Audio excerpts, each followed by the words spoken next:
everyone, today I'm gonna do the mid-year book freakout tag.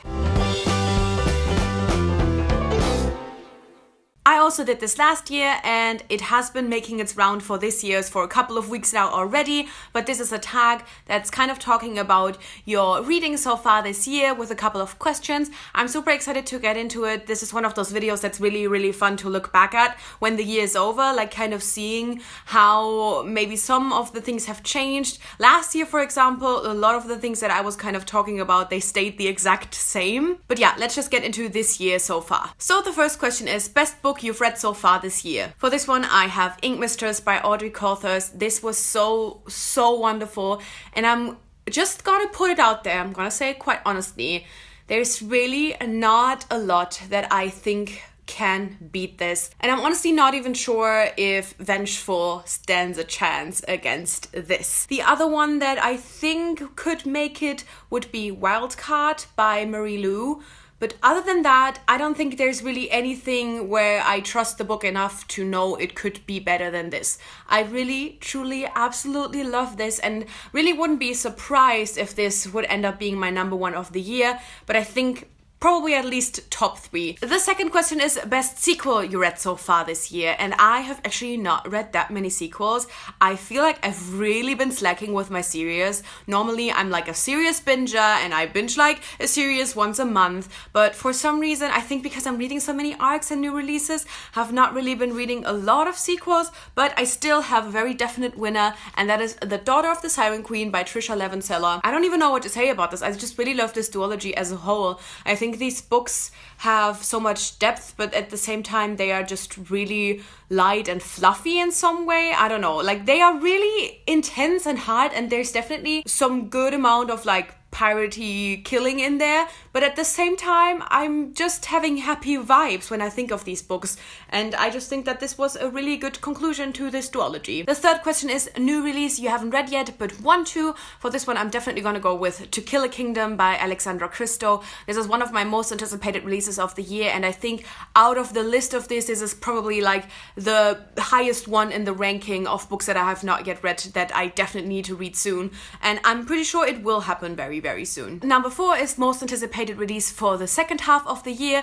For this one, as I kind of said in my first question as to what could top Ink Mistress, that's Vengeful by V.E. Schwab, that's Wildcard by Mary Lou. Very obvious why these are my most anticipated releases, because I loved the first books for both of these. It's like naturally I am really excited about these. On number 5 we have Biggest Disappointment, and I am really glad to say that so far I at least have not read a single 1-star book, but The Unbinding of Mary Read was a ride that I was really excited for, but really did not like. I'm constantly questioning my decision to give it 2 stars actually, but like there was one little aspect in it that I did enjoy, so I feel like 1 star feels harsh, but really it's probably like a 1.5 star, which is a rating I don't really do. Oh, this was horrible. I have a full review of it, so if you're interested in my proper thoughts on it, I will link that, but yeah, that was a huge disappointment. Number 6 is Biggest Surprise, and I have to say there were a couple of surprises this year,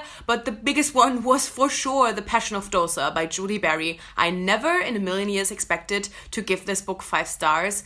I thought this was such a great book about female friendship, about found family, and I really did not expect to get all of these things out of it when I went into this book, but yeah, definitely a book that came out of absolutely nowhere and surprised me so much. On number 7 we have a favorite new author. I really don't do favorite authors that quickly, like in just a couple of months or just in 1 or 2 books, but there's definitely a couple of very promising authors that I am really excited to read more stuff by. First and foremost, I think Rebecca Ross, because The Queen's Rising was her debut and was absolutely fantastic. I still can't believe this is her debut. Then also Amy Rose Capetta. I really loved Echo After Echo, and her new book that comes out I think at the end of the year is also one that I'm very much looking forward to. And then obviously Trisha Levenseller. I'm not really sure if I will pick up whatever she writes next, depends a little bit on what genre and what the story is about, but if she sticks to this kind of intense but kind of also light and quick kind of writing, I will really love her other books as well. Number 8 is Newest Fictional Crush, and I don't really do fictional crushes anymore. I know last year year I was so confused by the fact that I don't have crushes anymore, but obviously as a 25-year-old reading about teens, you know, I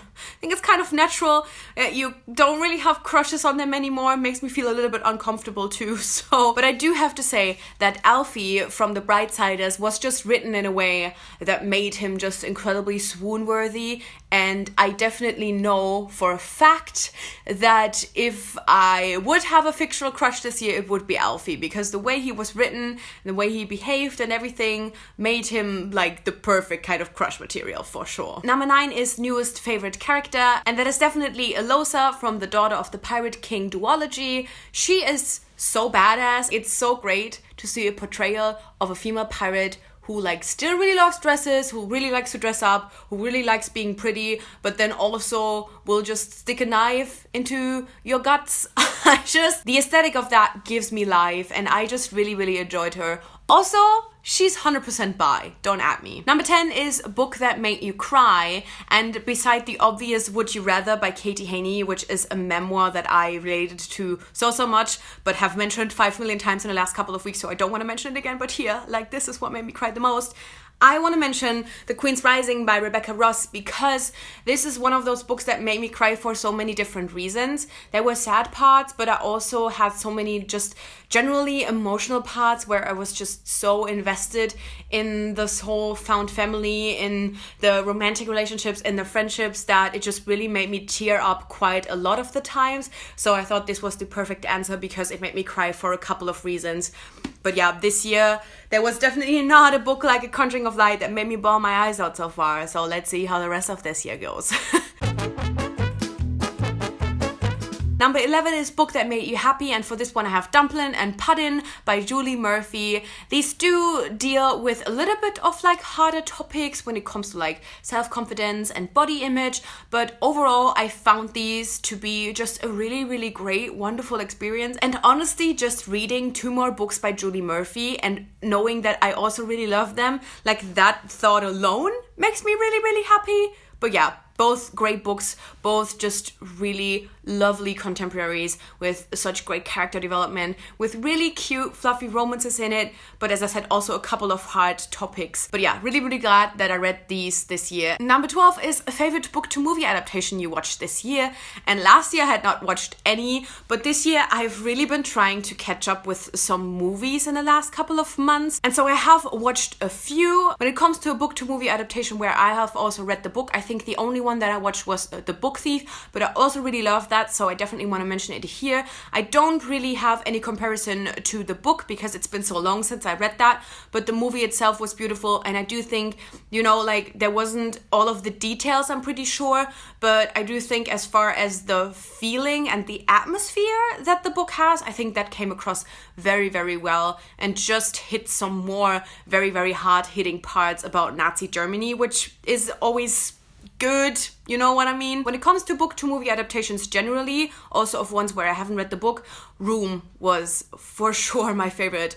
That movie was fantastic on so many levels. Number 13 is a favorite video you have done so far this year. I decided to go with my 2017 releases wrap up. I put so much effort into it, but I'm just so happy with the way this ended up looking, and I just really like looking back at that video too, and I'm really proud of it. Honorable mention definitely goes to ranking Victoria Schwab's books, because that was so much fun, and I just love these kinds of videos that I can look back at, like this video.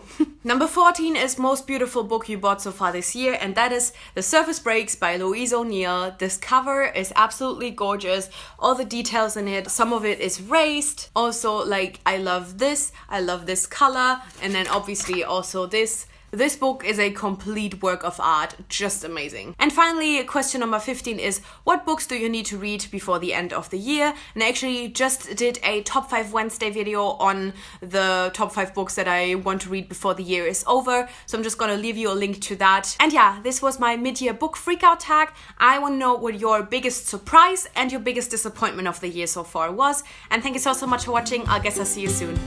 Bye!